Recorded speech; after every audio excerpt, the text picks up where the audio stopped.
Hello friends and dear student, welcome to my channel UT pharmacy classes. मैं आपका बहुत बहुत शुक्रिया, धन्यवाद। आज मैं आपको एंटीबायोटिक की क्लास पढ़ाऊंगा। टेट्रासाइक्लिन की टेट्रासाइक्लिन क्या होती है। तो जो टेट्रासाइक्लिन होती है ब्रॉड स्पेक्ट्रम क्लास की एंटीबायोटिक होती है।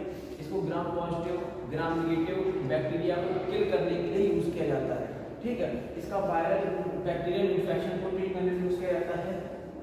ऑलमोस्ट इसका बैक्टीरिया में यूज ज़्यादातर किया जाता है। तो क्या होता है, टेट्रासाइक्लिन ये ब्रॉड स्पेक्ट्रम क्लास की एक एंटीबायोटिक है जिसका यूज इन्फेक्शन डिसीज मतलब जितने भी इन्फेक्शन होते हैं उनको ट्रीट करने के लिए इस ड्रग का यूज किया जाता है, जिसको टेट्रासाइक्लिन के नाम से जानते हैं।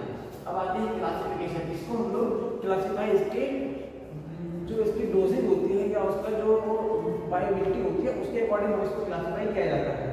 जैसे short acting, immediate acting and long acting. Short का मतलब उसका टाइम थोड़ा कम असर करती है, फिर उसके बाद थोड़ा और करेगी, फिर का लॉन्ग जो लंबे समय तक असर करती है, मतलब इसके अनुसार इसका क्लासिफिकेशन किया जाता है। अब आता है शॉर्ट एक्टिंग। शॉर्ट एक्टिंग का मतलब ये दवाई केवल 6 घंटे तक ही असर करेगी। 6 घंटे के बाद इसका जो असर है वो खत्म हो जाएगा। फिर इसके बाद आती है इमीडिएट एक्टिंग। इमीडिएट में मतलब 16 घंटे तक ये ड्रग हमारी बॉडी में असर करेगी, देन इसके बाद ये हमारी बॉडी में असर नहीं करेगी। अब इसके बाद आता है लॉन्ग एक्टिंग। लॉन्ग एक्टिंग में होता है 18 से 24 घंटे तक इसका मतलब बॉडी में ये पड़ी रहती है और इसका एक्शन शो होता रहता है। मतलब ये 24 घंटे तक 18 से 24 घंटे तक इसका असर रहता है। ठीक है, अब इसमें बात करते हैं शॉर्ट एक्टिंग में कौन कौन से ड्रग आती है। शॉर्ट एक्टिंग ड्रग आती है क्लोटेट्रासाइक्लिन, मतलब दो ड्रग है इसमें, क्लोटेट्रासाइक्लिन और एक ऑक्सीटेट्रासाइक्लिन। जो ऑक्सी वायु वगैरह आती है उसमें यही फार्मूला होता है ऑक्सीटेट्रासाइक्लिन। अब आता है इंटरमीडिएट एक्टिंग। इसमें क्या होता है, डेमोसाइक्लिन, डेमोक्लोसाइक्लिन। ठीक है, डेमोक्लोसाइक्लिन होती है या डेमोक्लोसाइक्लिन लॉन्ग एक्टिंग होती है, 18 से 24 घंटे तक जो वर्क करती है ड्रग उसको होती है डॉक्सीसाइक्लिन एंड मिनोसाइक्लिन। अब इसके बाद आता है मोड ऑफ एक्शन। इसका मोड ऑफ एक्शन क्या होता है, तो जो मोड ऑफ एक्शन होता है इसका सेम एमाइनो ग्लाइकोसाइड्स की तरह ही होता है।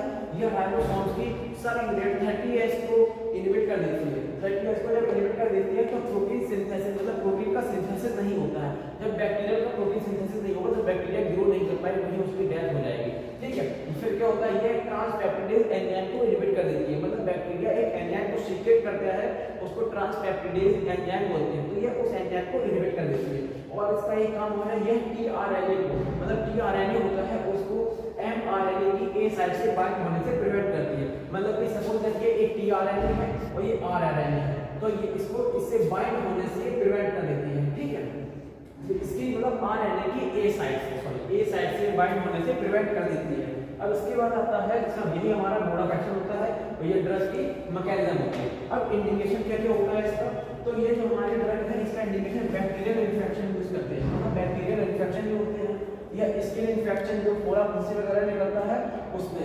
रेस्पिरेटरी इन्फेक्शन मतलब ब्लड का रेस्पिरेटरी ट्रैक्ट इन्फेक्शन सांस लेने की प्रॉब्लम होती है उस कंडीशन में इसका यूज करते हैं। यूटीआई यूरिनरी ट्रैक्ट इन्फेक्शन में भी इस ड्रग का हम लोग यूज करते हैं। सिफिल जो सेक्सुअल ट्रांसमिटेड डिसीज होती है, सिफिल एंड गोनोरिया, इसमें भी हम लोग इन ड्रग का यूज करते हैं। अब इसके बाद आता है कॉन्ट्राइंडिकेशन। कॉन्ट्राइंडिकेशन जनरली सबके नॉर्मल से है, lactation, pregnancy, hypersensitivity, renal failure, kidney failure और हेपेटिक फेलियर। इन कंडीशन में इस ड्रग को नहीं देंगे। ठीक है, साइड इफेक्ट एडवर्स इफेक्ट यही सबके नॉर्मल होते हैं, नोजिया, वॉमिटिंग, स्टमक में सर दर्द, बदन दर्द, ये सब होता रहता है, लूज मोशन या वॉमिट वगैरह, इसके साइड इफेक्ट होते हैं। अब इसके बाद आता है डोज। जो डॉक्सीसाइक्लिन होती है वो 100 to 100 mg पर डे ले सकते हैं। जो डॉक्सीसाइक्लिन हमारी होती है वो किस क्लास की ड्रग है, 3rd जनरेशन, मतलब कि 24 घंटे तक हमारी बॉडी में असर शो कर सकती है, तो वो 100 से 200 mg पर डे लेंगे। इसके बाद आता है क्लोटेट्रासाइक्लिन, ये 6 घंटे तक ही हमारी बॉडी में असर करती है, तो इसको हम लोग 250 mg मतलब 250 mg 6 घंटे में लेंगे। मतलब कि इसको QDS में ले सकते हैं, 24 घंटे होती है तो इसको 250 करके हम 4 बार में ले सकते हैं या 3 बार में लेंगे। ठीक है, ये हमारा टॉपिक यही क्लियर होता है। अगर आपको ये हमारी कोशिश अच्छी लग रही है तो वीडियो को शेयर करते रहिए। Thank you.